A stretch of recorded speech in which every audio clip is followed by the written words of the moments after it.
High সকলকে, আমি মৌমিতা। অনেকেই আমাকে জিজ্ঞাসা করেন যে ব্যাঙ্গালোরে আমি কেন যাই। আজ সেই প্রশ্নেরই উত্তর দেব আর কিছু কিছু এই হসপিটাল সম্পর্কে আপনাদের জানাবো। এটা হচ্ছে ব্যাঙ্গালোরের নিমান্স হসপিটাল। এটা হচ্ছে আউটডোরের জায়গাটা। তো এখানে আমি আমার মাকে ডাক্তার দেখানোর জন্য নিয়ে এসেছি। এই হসপিটালটা নার্ভ, ব্রেন আর সাইকিয়াট্রিক স্পেশালিস্ট একটা হসপিটাল বলতে পারেন। আর এই হসপিটালটা সেন্ট্রাল গভর্নমেন্ট হসপিটাল। ভোর 3টে-4টে নাগাদ এখান থেকেই লাইন দেওয়া শুরু হয়ে যায়, সোম থেকে শনি পর্যন্ত। এখানে আমাদের রেজিস্ট্রেশন তো আগে থেকেই ছিল, তো আমাদের কার্ড দেখিয়ে এখানে টিকিট করে নিতে হয়। তো সকালবেলা এখানে টিকিট করে আমরা এখানটা ওয়েটিং হল, তো এই ওয়েটিং হলে ছিলাম, অপেক্ষা করছিলাম।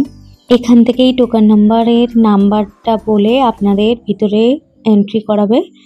আর ওই দিকটা হচ্ছে রেজিস্ট্রেশনের, আপনাদের দেখাচ্ছি। এই যে এটা হচ্ছে রেজিস্ট্রেশন হল।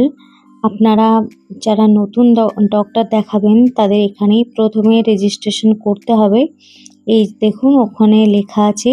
আর এখানে লাইন দিয়ে দিয়ে ঢুকতে হয়। মোটামুটি আপনাদের প্রথমেই বললাম ভোর 3টে-4টে থেকে লাইন পড়ে যায়। আর অনলাইন অ্যাপয়েন্টমেন্টও নেওয়া যায় এই হসপিটালের। আমাদের নাম ডেকে দিয়েছে, তাই আমরা এখানে এবার চলে এসেছি। ওই যে দেখুন লাইন দিয়ে দিয়ে সবাই দাঁড়িয়ে আছে। এখানে ওই যে দেখুন সিকিউরিটি গার্ড নাম্বার ধরে ধরে নাম ডাকছে বা টোকান নাম্বার। এই যে এটা হচ্ছে হসপিটালটা। এখন হসপিটালটা আরো নতুন করে বানাচ্ছে, তো মোটামুটি কাজ প্রায় অনেক দিকটাই হয়ে গেছে। হসপিটালটা একদমই নিট অ্যান্ড ক্লিন, আপনারা দেখতেই পাচ্ছেন যে কতটা পরিষ্কার পরিচ্ছন্ন। ওই যে দূরে যে গেটটা দেখতে পাওয়া যাচ্ছে ওই দিকে হচ্ছে নিউরো সার্জারি ডিপার্টমেন্ট। আর এই দিকের এই যে গেটটা দেখতে পাওয়া যাচ্ছে এখানে ব্লাড দেওয়া হয়। এরপর আমরা যাব ডাক্তার দেখাতে আমাদের নিউরোলজি ডিপার্টমেন্ট, সেটা আমাদের ফার্স্ট ফ্লোরে। নিউরোলজি ডিপার্টমেন্টটা দুভাগে ভাগ করা আছে, একটা হচ্ছে F1 আর একটা হচ্ছে F2।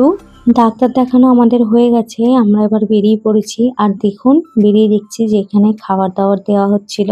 অনেক ট্রাস্ট থেকে এগুলো আসে, যারা পেশেন্ট বা ডাক্তার দেখাতে আসেন। এইখানে রান্না না করলে অনায়াসে আপনারা খেয়ে পড়ে হয়ে যাবে, কারণ এত জায়গা থেকে এখানে খাবার দিতে আসে। আর এই খাবার একবেলা আসে না, আলাদা আলাদা জায়গা থেকে আলাদা আলাদা মানুষ সকাল বিকাল দুপুর সন্ধে রাত্রি অল টাইমই এখানে খাবার দেওয়া হয় এরকম ভাবে। এখন দুপুর 1:30 মতো বাজে, আর এখন আসে ভারত সেবাশ্রম থেকে। তো আপনাদের সাথে আমি সবটাই শেয়ার করলাম কেন আমি ব্যাঙ্গালোরে আসি, আর এখানকার যেটুকু জিনিস জানি আপনাদের সাথে সেটাও শেয়ার করলাম। ভিডিওটা ভালো লাগলে সাবস্ক্রাইব করে দেবেন। Bye bye.